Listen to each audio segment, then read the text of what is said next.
Hi, everybody. It's Rick Bassman here for a very special edition of Three-Way Dance on Talking Tough. I've yeah, People who watch the show know a few things about us at this point. One is that I am a huge comic book fan, mainly DC, which I know is the unpopular choice. Most people like Marvel. I was talking with Rob Van Dam about this just yesterday or this morning. It's been a crazy day, which I'll get to in a second.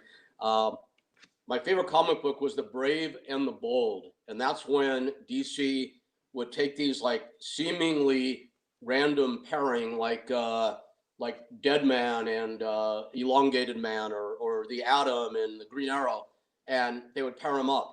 And I always loved to see each month who the new pairing was going to be. So we do our best to do that here on Three-Way Dance.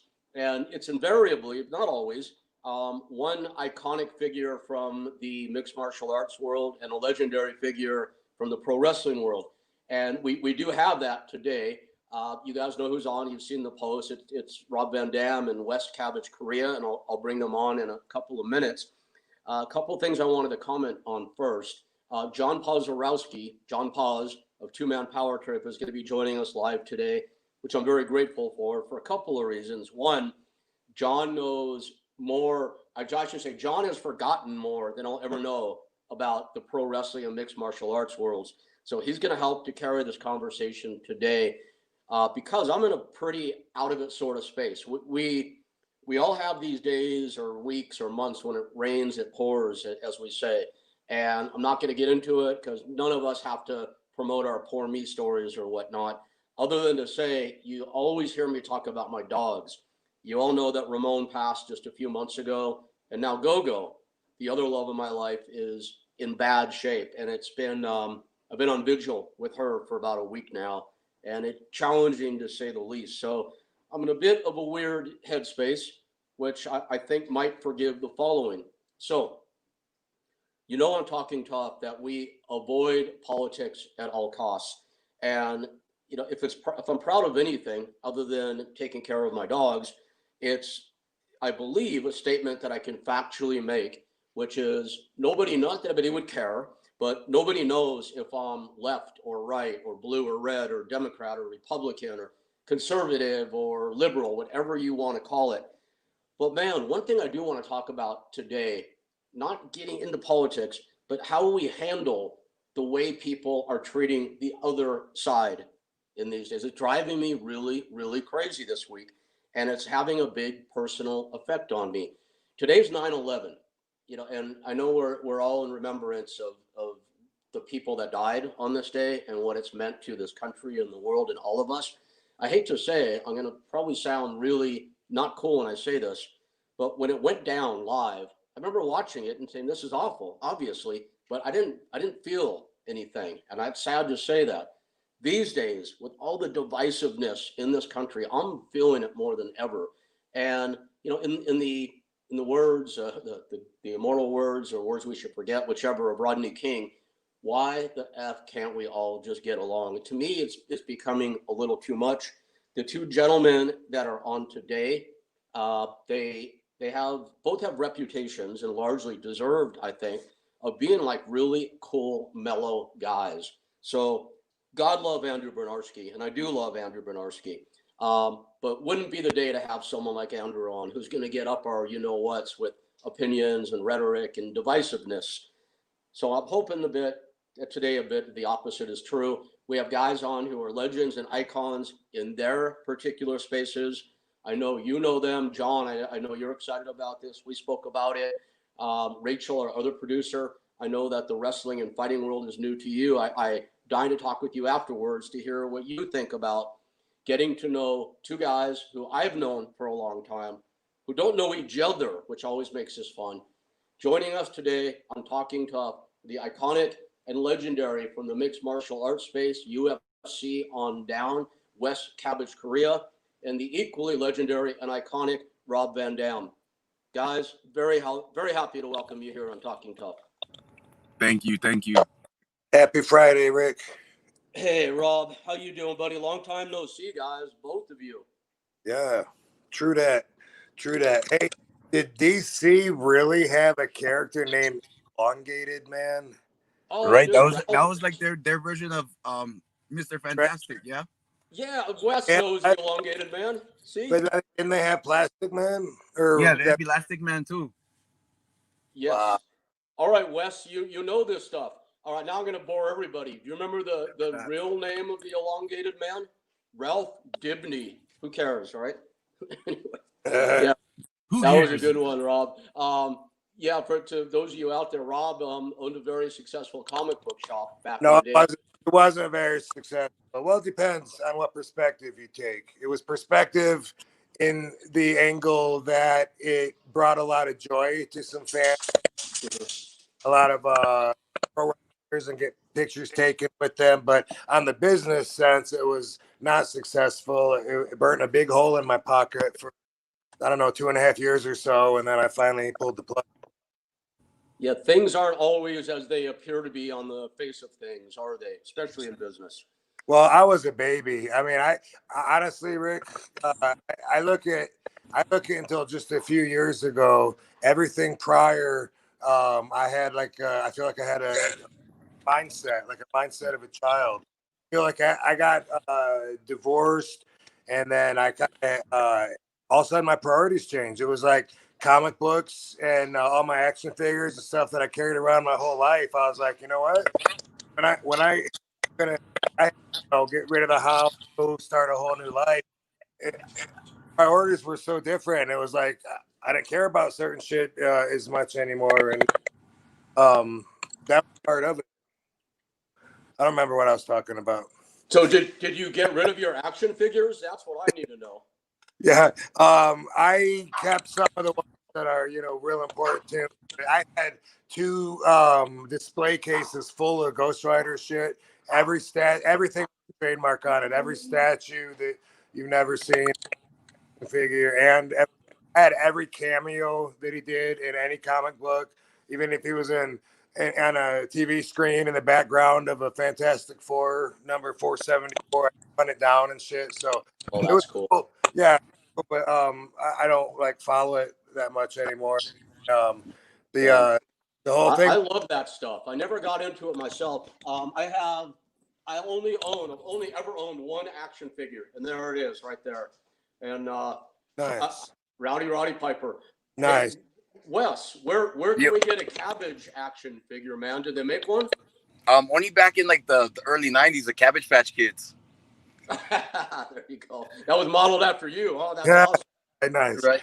Hey, Right. but Rick, when I said that my perspective, was young, I wasn't referring to the way that I liked comic books or action figures. I was referring to the way that I handled my business.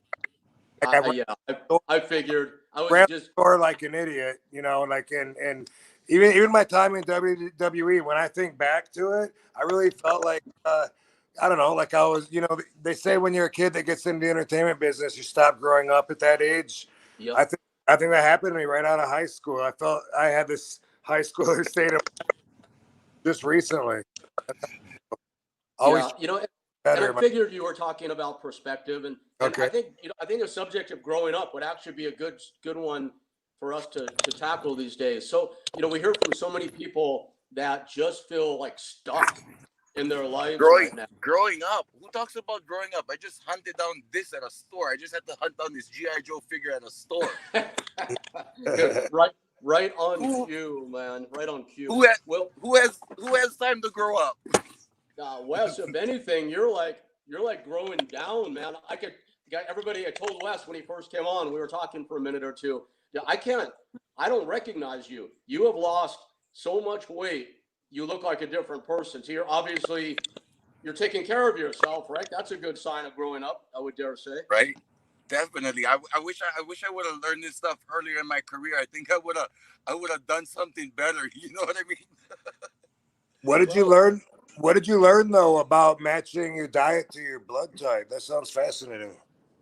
I learned that my blood type, A positive, you have a hard time breaking down red meat. So with me, my proteins come from chicken, turkey, and fish. And then I have to eat a pineapple enzyme to help get that same enzyme that the has to help me break down my food.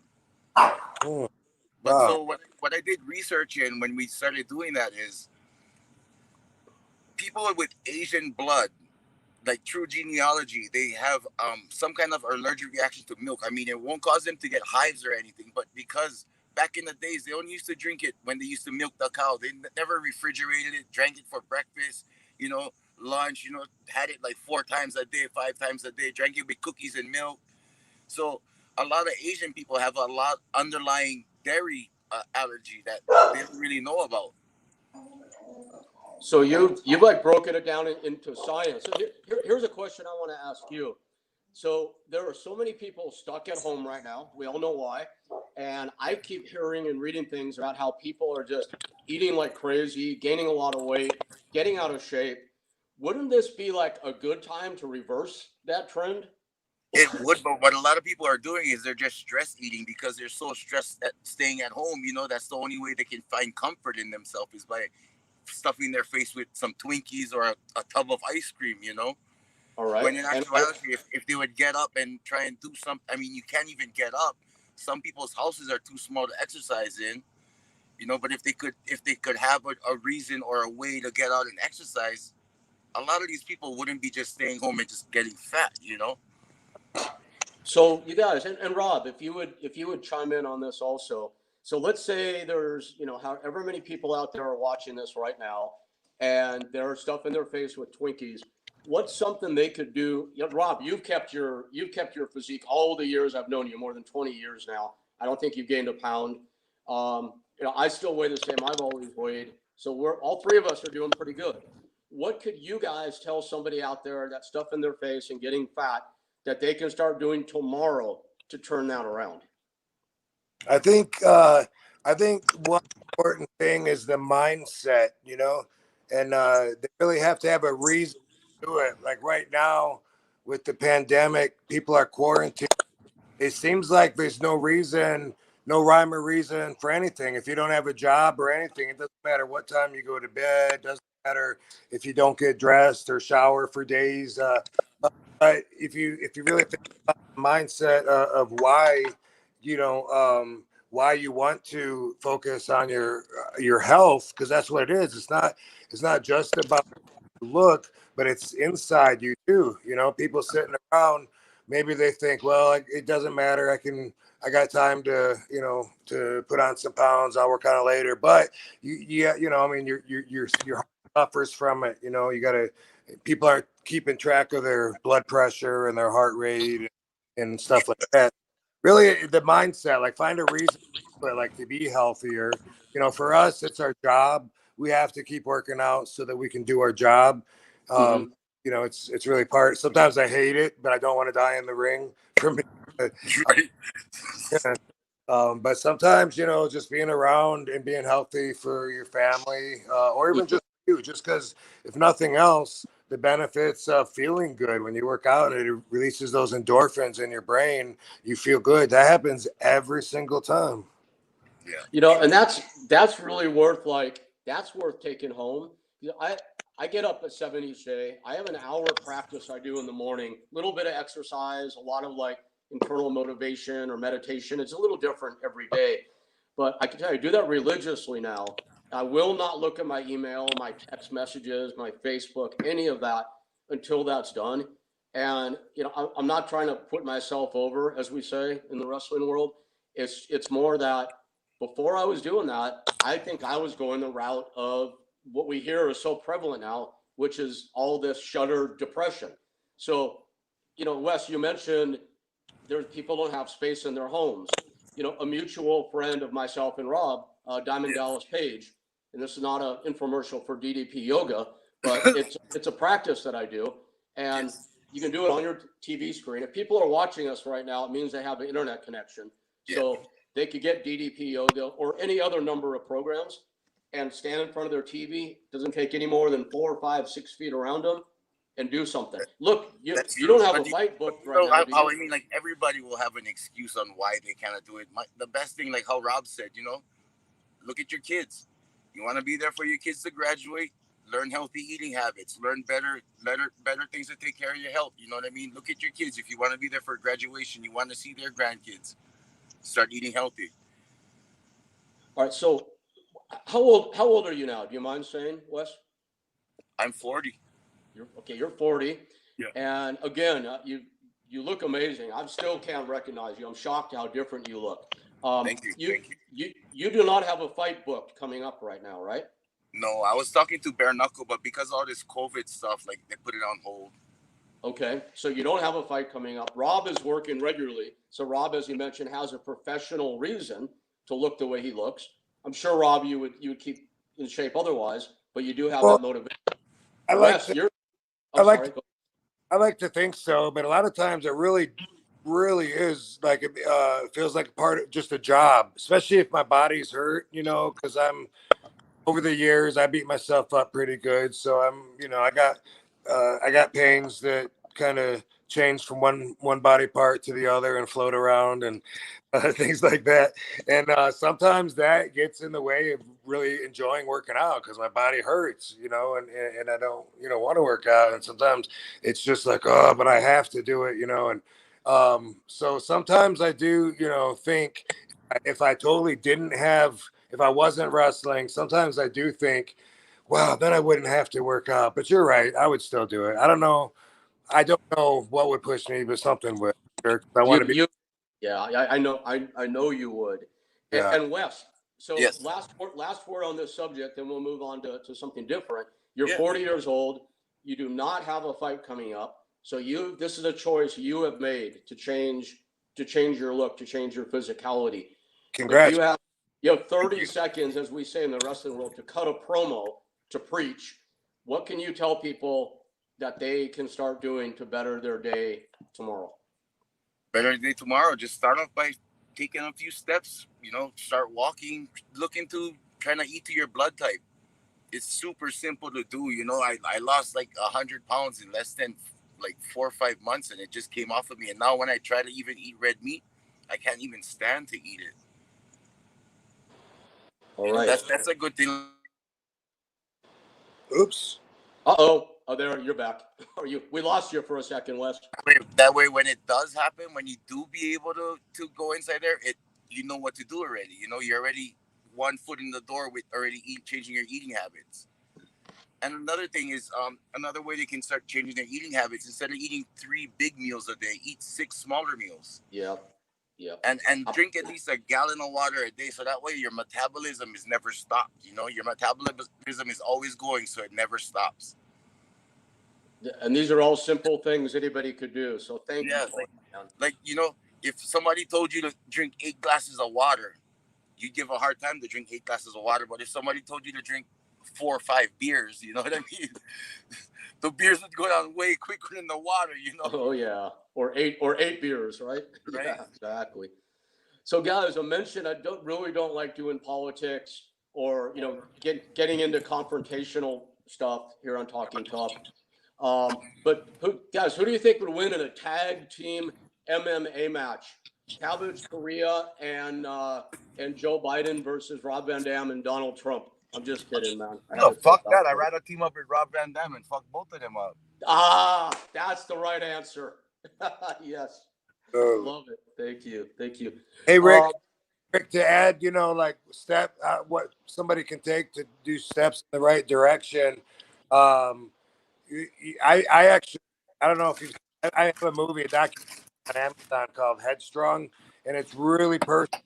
I take you through some of my deeper, darker moments. Like right when I started filming this, well, I talk about concussions. I had through the whole fucking movie, actually, thinking back to it now, and it wasn't supposed to be about that, but the movie became about that. But also, I just a few months, kind of dug myself out of this hole where I was really down because the marriage collapsed, and then my dog died, and then my dad died, and I was like, man, sometimes so I can relate to people when it comes to depression. Most people don't know, and when I have the right platform or whatever, I'll talk a lot more about it. But I know people that have depression, they have people all the time just say, well, what do you have to be depressed about? And they don't understand. A lot of it really is brain chemistry and hereditary. and a lot of it, I mean, a lot of it you can choose. You can choose what you think about, but still, you know, a lot of people, um, I mean, meds are some people actually do meds for their Mhm. brain. And either way, what I was going to get to though is even though I knew, you know, I'm always going to be left and show. I get love everywhere I go. I know everything's always going to be cool, but I still couldn't get out of this funk where I was in, where nothing seemed to matter. And a friend of mine, you know, was saying, you know, just one day at a time. And I remember thinking, like, I can't even think to the end of the day. I was drinking a lot at that time, you know, and I was like just trying to kill all my thoughts. And then a friend of mine, I'll always remember this, it helped me. He said, sometimes we have to do one moment at a time. And that's what got me out. I was like, well, I can enjoy moments. I can't, you know, make myself feel overall. I can't convince myself that I'm happy, but I can enjoy moments. And then it was just like really getting into the moment and living in the moment. That helped me so much. Doing things that I did like and really enjoying that moment. And then the more you live in the moment becomes your life. Which way we're going? Left or right? Man, so true, Rob. Thank you for that, man. And we definitely can get a little more into that today. That's what this is all about, for sure. I want to go back just for one moment. You mentioned Headstrong. How would we see Headstrong? It's on Amazon. There's also a DVD that you can get through Target and Walmart and stuff, but on Amazon is the best way. The premise was gonna. Sometimes I do stand up comedy.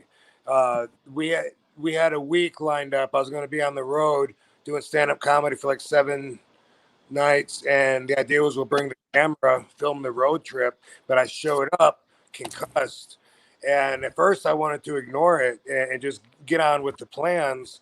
But my symptoms didn't go away, so the symptoms overtook the agenda of the movie and my life. And so afterwards I had to follow up with neurologists, and I ended up learning so much more about CTE and about concussions, more than I ever thought that I wanted to know. But now I want to share that information because it's the kind of stuff that people don't talk about. And I didn't either. I never told anybody when I was hurt my whole career. If I was knocked silly or something, I wouldn't tell anybody if I wanted to keep working.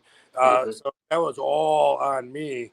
But now the cat's out of the bag. Hey, guess what? I had hundreds of concussions, and turns out there could be a price to pay for it. So I want to keep the conversation going, help spread awareness, so we can spread the education, so we can learn how to deal with it. Because I've lost a lot of friends to suicide or drug overdoses. They always lead it back to depression from Mhm. that was the whole motivation with why I opened up my CBD line, because I believe that CBDs or CBG or some cannabinoid, you know, holds a lot of potential that we'll be able to use in a. I have Yeah. RVD, which is doing great, helping people, which is amazing. But I have yet to get that neurotropin brain formula. That's always going to be my goal until I have it. And then when I do have it, I'm going to always want to improve it and make it better as we learn.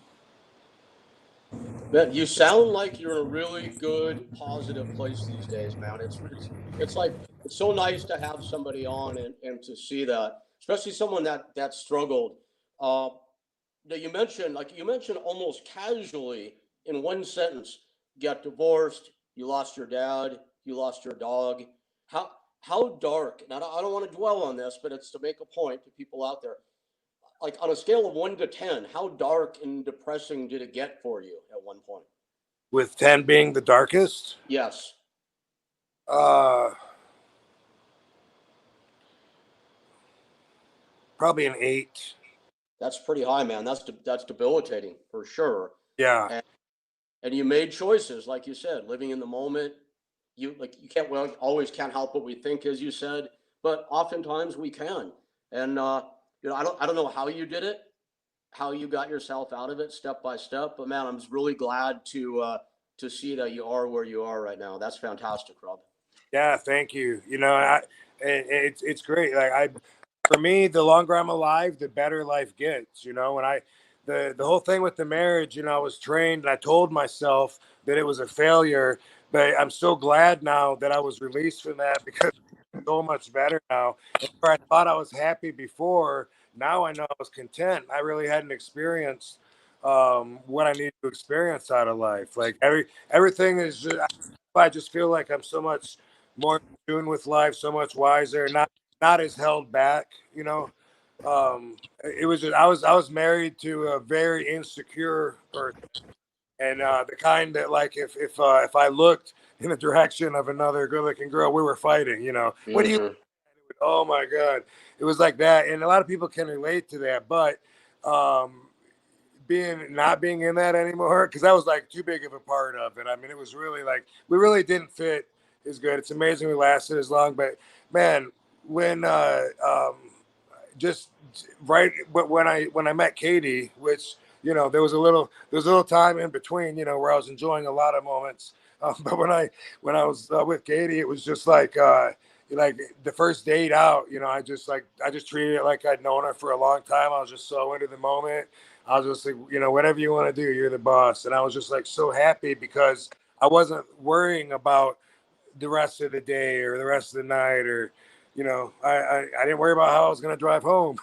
But it was really just I learned to just really live in the moment and to realize when it's a really good moment, like, wait, hold on a second, dude, this is a really awesome moment.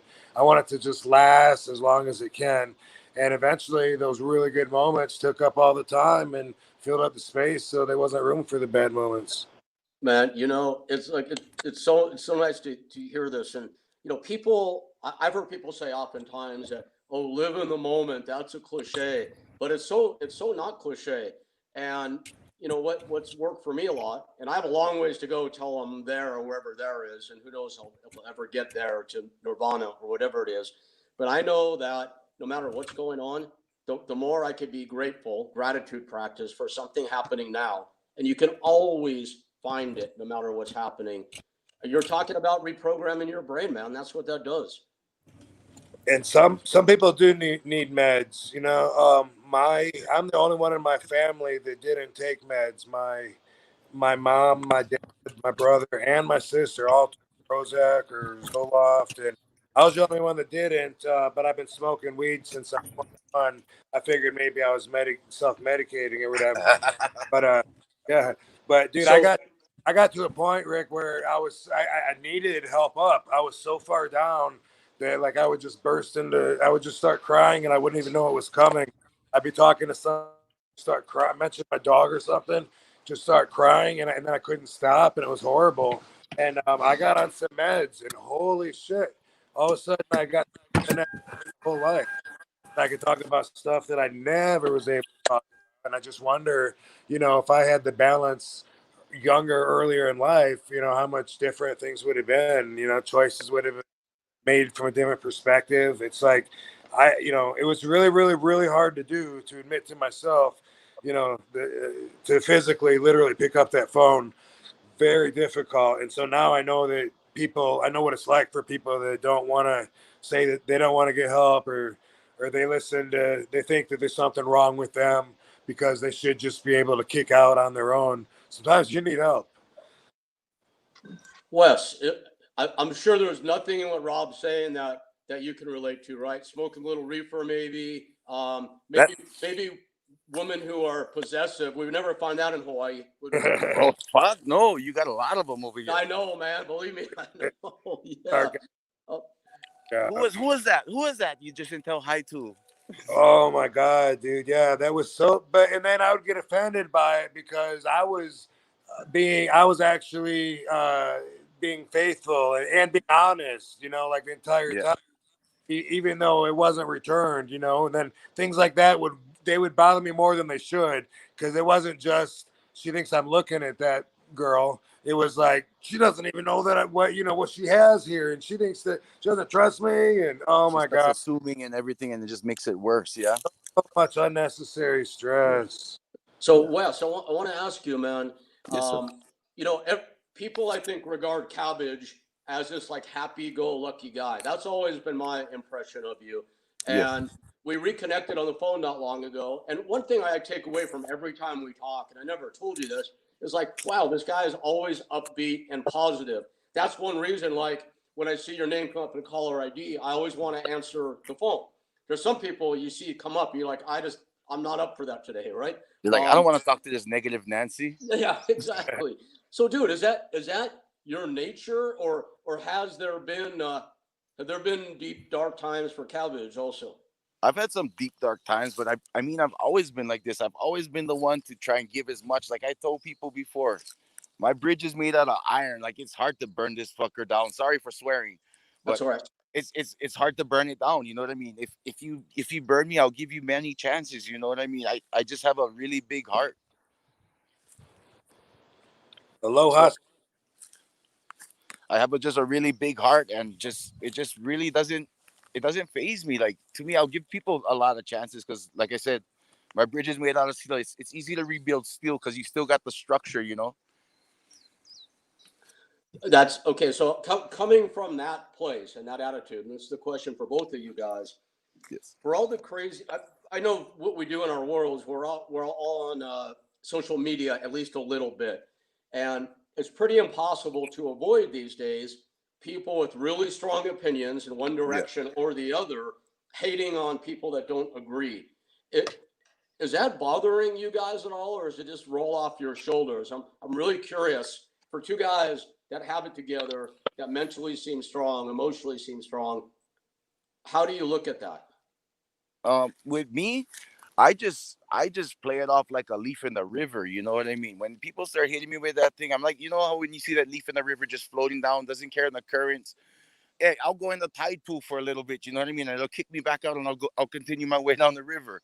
You know, sometimes I don't let it bother me. I don't let it phase my character or anything's going on in my day. You know, I just don't have time for that kind of people or that kind of things just going on. It's just been so positive, and it's just good to be positive. You know, Okay. people that get angry fast. Hey, smoke a joint. Take some of Rob's CBDs. Oh, Yeah. that's advice. So you know what? I'm gonna ask you guys now personally for advice because I'm quite a bit older than both you guys.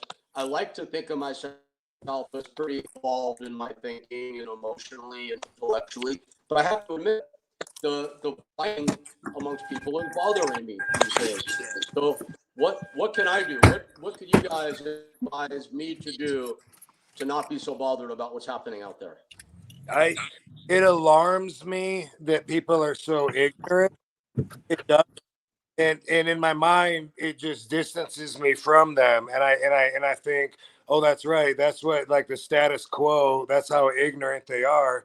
And it just it furthers my my certainty in my own values, makes me realize like how much more I prefer the way that I live. Uh, because but I don't let it bother me to an extent to where it's actually going to bleed over into my enjoyment of life. There's nothing you can do about it except for debate and Mhm. enjoy that. But the thing is, and it's definitely like that, like you were saying with politics. It's anything like that. What you're saying is just the thought that one side has unshakable certainty that they're right and that the other person is wrong. That alone is just, that alone, if you just think about it, then yeah, that can just bother the hell out of you because they're so ignorant. But you got to choose what you give a fuck about. You can't give a fuck about everything. So you have to really, really think about it because once you give your thoughts, it works for you and against you. You John P, are you out there? Dude, John, you know how much of this is bothering me. That was really good advice. Thank you, Rob. I Yeah. appreciate that, man. That was awesome. Yeah, absolutely. You only have so many fucks to give, so you got Right. Like another one I just learned is time is not given. You know what I mean? Not time is not guaranteed. You gotta make use. You gotta make use in everything of what you got right now. And these, thank you. Stuff that to think I know. It's always good to hear it reinforced by I people that are living it. That is awesome. Thank you. I think just you realizing how ignorant people are is enough. Like if it bothers you, they're not treading on you. You want everyone else to notice it too, maybe, but it's okay to think, wow, my values really are the best. Because really, when you think about it, all of us do believe our values are the best because they're designed for us. They work best for us. And that's why we get into arguments, because we can't understand why other people think differently than us, but they don't have the exact same values or priorities or whatever. So, the conflicts are ridiculous when you just realize that it's about your values. Yeah, what are you gonna be bothered about? What are you gonna be able to do about it? Unless you want to go kick some people's asses, Rick. Is that what you're thinking about doing? Like they treat each other bad. No, actually, I like to avoid that. So that's perfect. That is perfect. Thank Blog, you. blog. Go ahead. I'm sorry. If you can't just let the alarm, if you can't just use the alarm to make it better, then maybe blog about them, and I'll comment. I'll stay away from that. But up till that point, Rob, I loved all of it. Thank you. I'm going to lighten it up and get into some MMA and pro wrestling stuff for a moment here.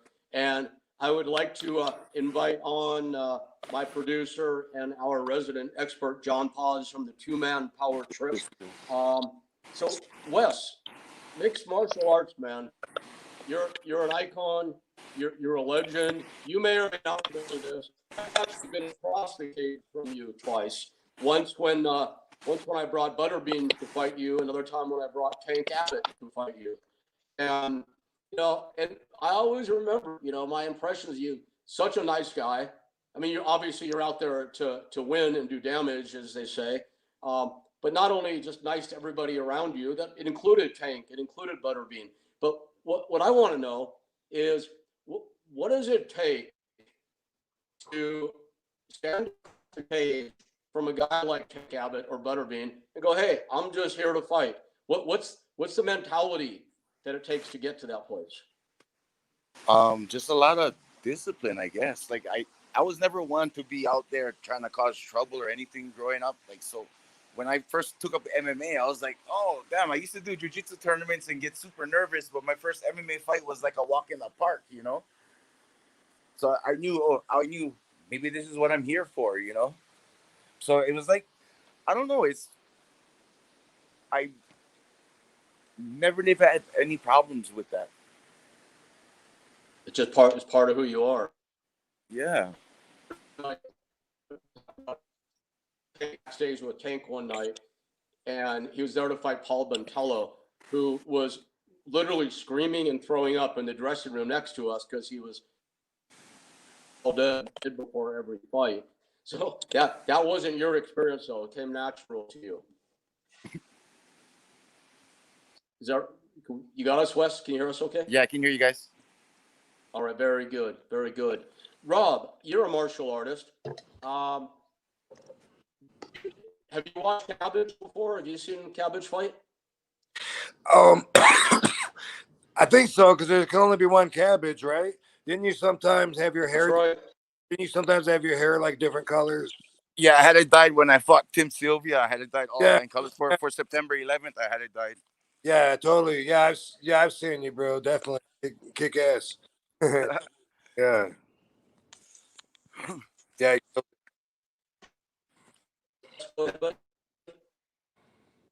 you froze, Rick. Was earlier there was a waterfall right over there, so I had a hard time hearing, so I had to walk away from the falls. Okay. John, are we all connected okay right now? Yeah, all good. You froze for a second, but all good. You had a really. You should have seen the look on magic.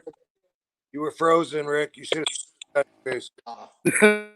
Yeah, West. I'm up here. I'm in the upcountry of Maui, as we call it, Rob. And there's only one cable company on the entire island, and they don't service the area where I live. Wow. So we have to do everything off of hotspot up here. Wow. So it comes in, it comes out. But that's part of the beauty of, part of taking the bad with the good. I wouldn't trade Right. that for anything. That's for sure. And Rob, you and I first met, I think it was about 2000. And you were, I think you were the first big outside star that ever performed in a UPW ring. Later, we have the Road Warriors, of course, and Rod Piper and Antonio Inoki. I mean, some pretty big names. I remember you came and did a match with Chris Daniels, and I'll never forget it because the ring broke. I don't know if you remember that or not, but the match previous to you and Chris, the ring broke. So the entire canvas and floor was literally like on a 30-degree angle, and you guys worked an amazing match around it. I couldn't believe it. It was pretty cool. Is this? But before that, It happens so often, I don't even remember it. right, that was a first for us. But I remember the match you guys pulled off. It was really cool. Prior to that, and I'm just saying this to tell people that are out there, at a UPW show, we pulled out, John, I think you'll appreciate this. We pulled off a really cool hat trick. We had our merchandise area where people would sign after the shows. And in this particular instance, we had Rob Van Dam, who was the ECW champion at that point. We had Ivory, who was a WWF champion at that point, for women, of course. And we had Sting, the WCW champion. Rob, I don't know if you remember that or not, but the three of you signed side by side. And I've got a photo of that somewhere still. If I find it, I'll have to send it. But just thought I'd bring it up and say it's cool seeing you again 20 years later, man. Yeah, yeah. A lot of talent came out of that UPW, huh? I mean, besides Cena, the prototype, but let's see who else. Well, shoot, now I'm thinking of the guy, the big dude that he's dead. I can't remember what the big guy, but I remember trying to working out with these guys in the gym, in the ring one time, and it was Cena, Basil. Remember Basil? Bad boy Basil, who actually had a WWF development deal at one point, but he did pass from a heroin overdose, unfortunately. Yes. Yeah. It did. Did Victoria come from the area? No. Victoria, Chris Masters, John Heidenreich, Nathan Jones, The Miz, Luther Reigns. Yeah, it's been a pretty big, and then of course Sting and Warrior way back in the day. So yeah, pretty. It's like I like to say, Rob, that this is worth the record is this. We had 43 people, men and women, come out of UPW that went up to WWF/WWE. Wow, that's a lot. That's a record. It'll never ever be in the history of the industry. But I always like to say, so it doesn't feel like I'm bragging, is that and $4 will buy you a medium latte at Starbucks, But it's been a good list, that's for sure.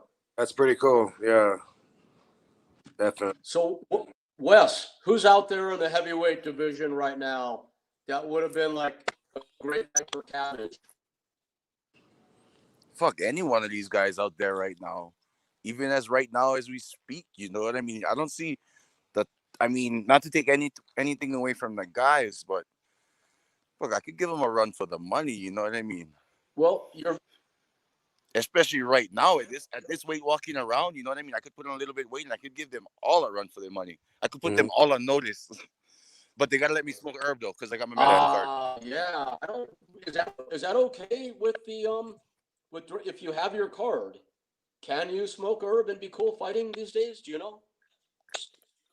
I'm not too sure. It all depends because so it's a state and county law that it's legal. It's not federal yet. So unless the USADA is federal, they gotta follow the state and county guidelines. So I'm not putting myself out there as a manager because I don't do that anymore. But let's say we were in touch with Sean Shelby and Dana White. And I'm working a deal with UFC now, so I'm pretty actively in touch with those guys. Yes.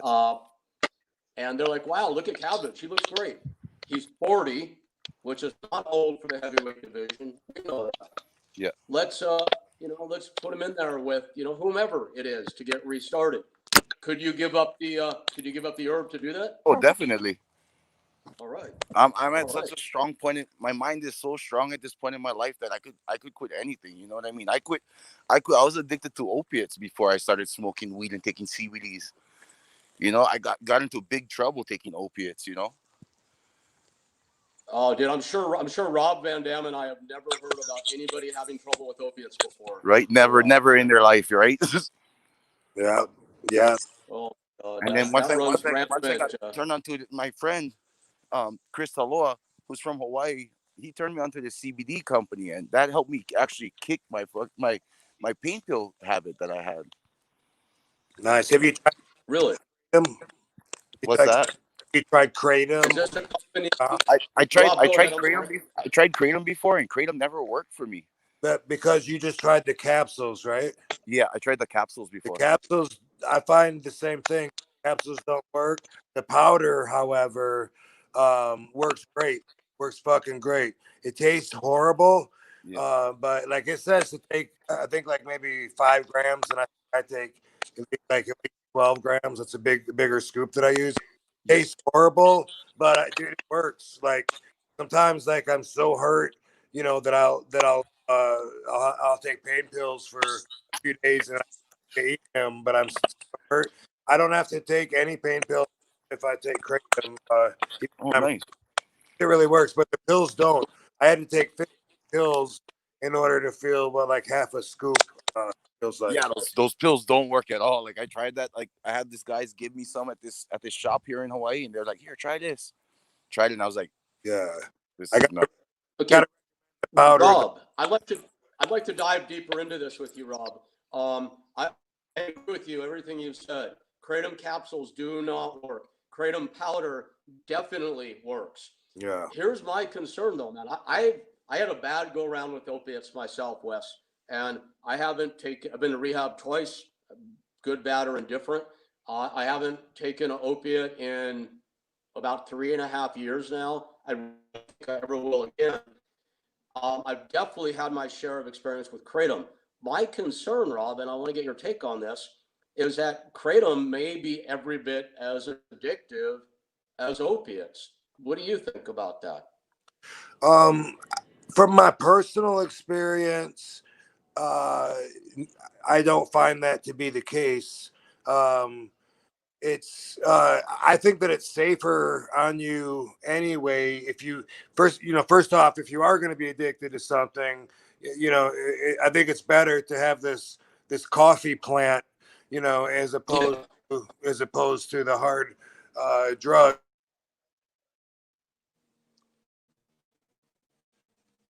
We lost Rob for a moment here. There you are. Do you hear me? Shit. We got you back now. Yes. Okay. Marty Jannetty trying to call me and interrupt us. That dude's crazy. Oh my God. Yeah. Rob, Marty called me last week, Yeah. and he left a voice message for me. Yeah. And I listened to it a couple times. I still have no idea what it says. I like Marty, but wow. Yeah. I hope he's okay, man. Yeah, he is. I think he's just crazy. What? But also, Rick, Yeah. from my personal experience, I've had where like I was taking kratom like maybe 3 or 4 times a day, and then if I wouldn't take it for a day, I had this restlessness. That's the most I've ever got. But I was at nighttime, I'm trying to go to bed, and my muscles just feel like like I need to stretch. It's very uncomfortable. It releases some kind of a panic thing when I'm laying in bed doing that too. It's weird. But so I thought so at first. I thought, wow, it's just like the Norcos. But then after experimenting with it a little bit longer, sometimes that happens and sometimes it doesn't. And so sometimes I'll be taking kratom regularly, and then I won't take it for a day because I feel good, so I don't need it. And I'm like, I wonder why I didn't feel restless last night, and I slept good. So I find it to be inconsistent in that way. So better odds that you're not going to suffer, I think. Well, yeah. Worst case, it's lesser of the evils, certainly, no doubt about that. Yeah.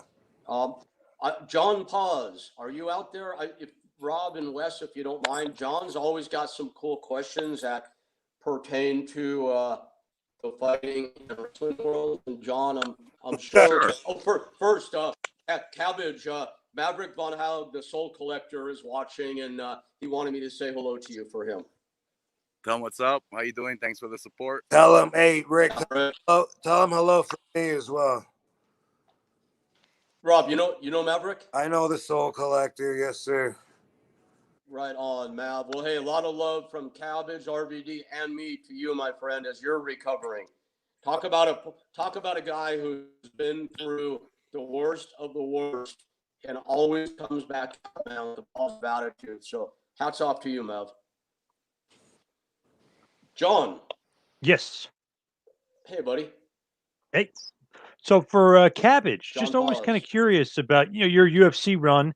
Not as Yes. many UFC fights, as you would think. Obviously, you fought the creme of the creme, the connection Tank out? Abbott's, Tim Sylvia, Andre John, take Arlovsky. over. So My talk a connection's little bit out. about Take over, your please. run in UFC. My run in the UFC, well, first it started with Tim Sylvia. I guess we were supposed to fight in a heavyweight tournament in Hawaii. I broke my hand, so I couldn't fight him. So Dana White was there. Then there was a fight organization that came to Oahu named, I think it was Shonen. They made me fight Aaron Brink. At the time, Dana White guys were gonna sign back Aaron Brink. They were banking on Brink to smash me. They're like, this young kid from Hawaii. But then when TJ, the promoter of Super Brawl, he came to the gym and he seen me training, he was like, oh fuck, you know what I mean? This kid is serious right now, And so when I went in there, I fought Aaron Brink. I knocked him out in like the first 30 seconds of the first round. I gave him the ostrich punch, like he straight hit his face in the mat like an ostrich, you know what I mean, after I hit him. Yep. And then I won that. Then Dana contacted me, asked me to fight Tim Sylvia. He said that was a fight that was supposed to happen in the heavyweight tournament. I fought him. Like, I didn't even really train for that stuff. My management at the time really sucked. They wouldn't give me like proper time. They would be like, oh, we'll throw him in. Yeah, he's game to fight in 2-3 weeks notice. You know what I mean? Let's throw him in. He's super down to fight. And like me being a young Portuguese guy, I'm down to scrap. You know what I mean? Like right off the teepee, like what we used to say, like take the chicken right off the teepee and fight him. So I fought Tim Sylvia.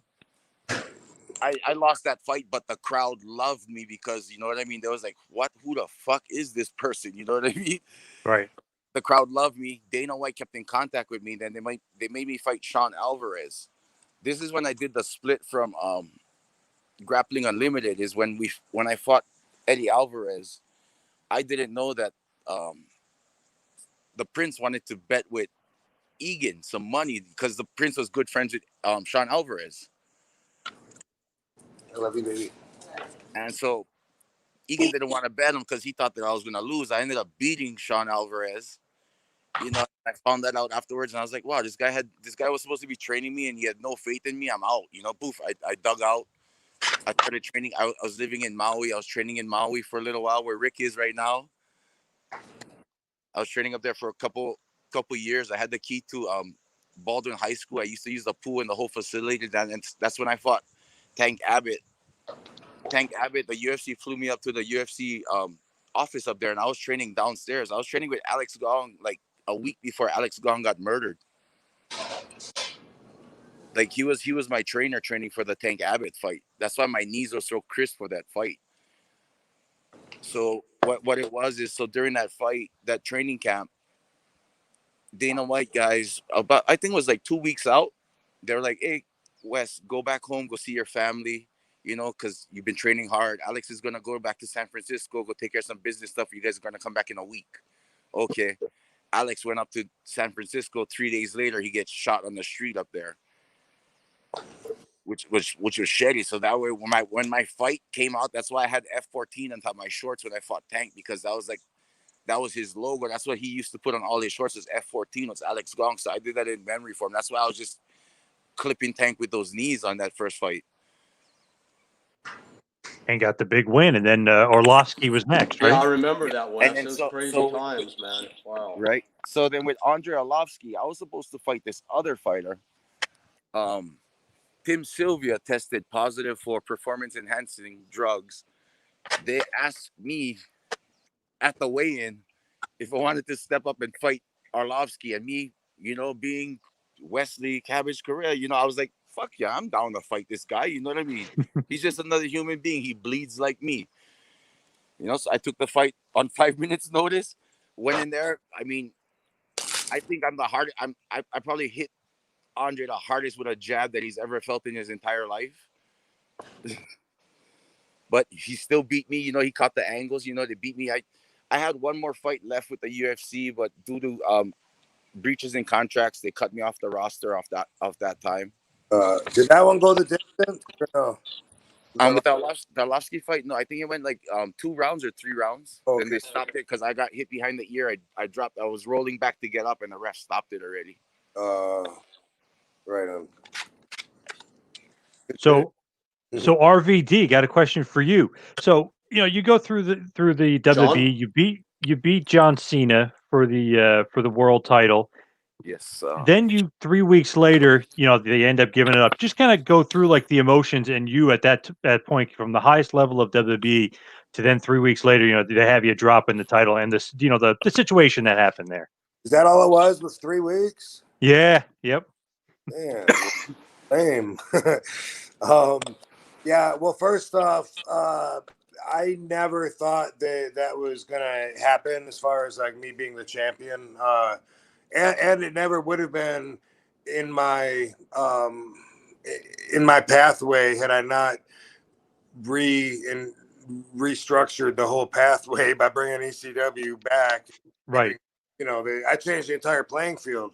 I mean, I'm the best showcasing for ECW, best guy to do that. Otherwise, I never thought that I would have been, made to the top position. So having said that, until it happened, everybody that's a pro wrestler, I doubt there's any exceptions to this. I think everybody is gonna, at some point in their career, and probably over and over again, they get promised stuff. We're going to do this and this and this. And then boom, it doesn't happen. And so if you let yourself get real excited, then of course you're going to be very disappointed. After a while, you got to either not give a fuck, which is what I did, or else you got to be really good at continuing to fight for that and politicking. And those are guys that get way ahead. But I totally, I think until the finish, till the 1, 2, 3, and then I got the championship belt. I don't think that I thought if something still was going to happen during the match. I totally didn't. So I was excited, as you would imagine, but not like I think most people would, because just the way that I was brought into the industry, I had a lot of my fandom stripped from me. Like I remember back in 1990. The very first time that I got to go inside an actual dressing room, it was in Euclid, Ohio, and the original Sheik, I was one of his boys. He was wrestling Jerry Lawler there, and I wasn't on the card, but I got to go in the back, and Sheik and Sabu told me, and I'm like 19, I guess, 19 years old, and Sheik and Sabu told me, don't say anything to anybody unless you're going to introduce yourself, and then shake their hand, tell them your name. Don't say anything else unless they talk to you, and don't ask anyone for an autograph. Don't mark out. You're one of the boys. You're not a fan. We didn't even have phones back there to take pictures or anything, but that's how much it's changed. I do shows all the time, and all the wrestlers get pictures with RVD in the dressing room, which is it's a different time, I guess. But because of that, I never allowed myself to get real excited like a fan would. I would have enjoyed the career a lot more if I could have remained a mark. If I could have been like, oh, cool, Undertaker's dressing next to me. But after that wasn't part of it for me. So even having the championship belt, I think it meant a lot. It meant a lot because of my positioning, and now I see how I go down in history and all that, and how much it's helped me. But at the time, I think I was still so competitive. I probably would have given up the WWE belt and just kept the ECW belt because I stood for that, and that's what I fought for, and that's what got me the win. And things are going like really well, but I mean, I don't remember feeling, like I was on a whole untouchable level. I think I thought of it always as storyline prop, could last any time, it could be over. I don't know. And still, even with all that, I got pulled over for speeding, and I had 18 grams of marijuana in the car. And because of that bust, I had to drop the WWE Championship belt and the ECW Championship belt, and I was suspended for 30 days. And it did take a little bit to adjust to that, because even with all that conditioning that I've said, I still knew that I dropped the ball, and that it was a pretty major fuck up, So I remember really being bummed those days, the last 2 days when I had to, especially in Philly, because those are my people, ECW crowd. Yeah. Oh yeah. Then Big Show beat me, and Paul made the count, and the fans were just like so disappointed. They were like all throwing their cups in the ring, and we were getting cups. And I remember just that hurt my heart. I was just like, oh my God, I let all these people down, But right away, I kind of owned it, though. I felt like I owned it right away, and I was like, well, fuck it, it's people like me and Michael Phelps and people like that draw attention to the fact that marijuana doesn't necessarily make you a couch potato. And I looked at it from that point of view. Now I look at it this much time later, as I still don't know how long a championship title would have ran, but that, I kind of, if anything, I feel mostly bad for dropping the ball on Vince. I was there that night in Philly. We were not happy that you lost. Let's put it that way. We were not happy. I felt that vibe. That was really heartbreaking. Yep. Yeah. But those are the emotions, dude. And then I was so burnt out from being on the road with them and that monotonous schedule. At the end of my 30-day suspension, I asked Paul if he would ask Vince to give me some more time off. I'm not gonna do that. He'll be upset. So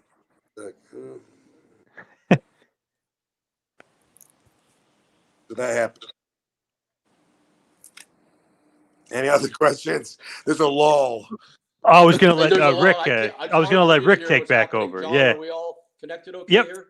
Yeah. Yep. We're all good, bro. You froze for a So we're second, Rick, getting but some, yeah, I was just going to let Rick kind of roll it down. comments. We're also we're streaming live on Hannibal TV also, and there's one guy that says Cabbages look great. He's been hiking a lot. Okay, Rob, RVD. By the way, your wife is hot. Mazel tov. I don't know how often you're going to be congratulated in Hebrew for your wife being hot. I think that's cool. Probably my whole life, because she ain't going anywhere. We're That's all. yeah. Good. It's Good. Yeah, my best friends right there, not on the road. So many of the boys have their lives, to me, backwards. Their family's on the road, and that's really their best friend, who they're closest to. And then at home, they put up a front, and their wife doesn't even know. The wife has no idea who they're married to. They're home watching the kids. They have no idea that their husband's out snorting cocaine and banging sisters. And it's just, I think so many people do that. And it always seems to end up the same way, And but having said that, I didn't go about it at all like that with me, and mine still got fucked up. But I'm so glad it did.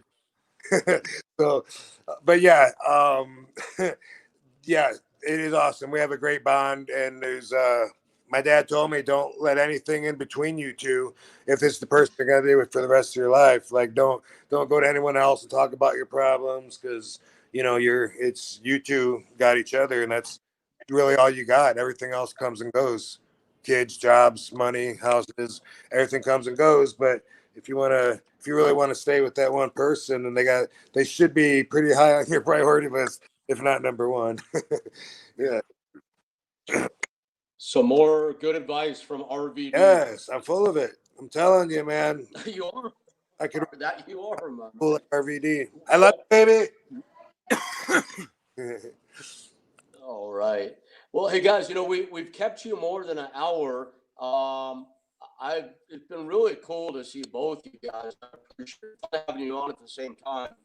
John, is there anything that you like to wrap up with in particular?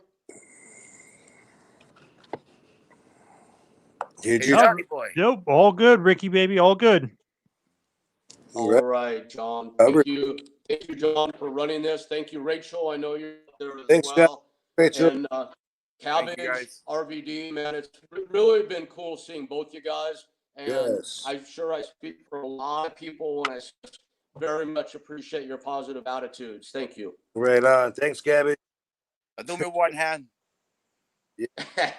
Good to see you guys. All right, Take you care guys. now. Love you guys. Take it easy. Be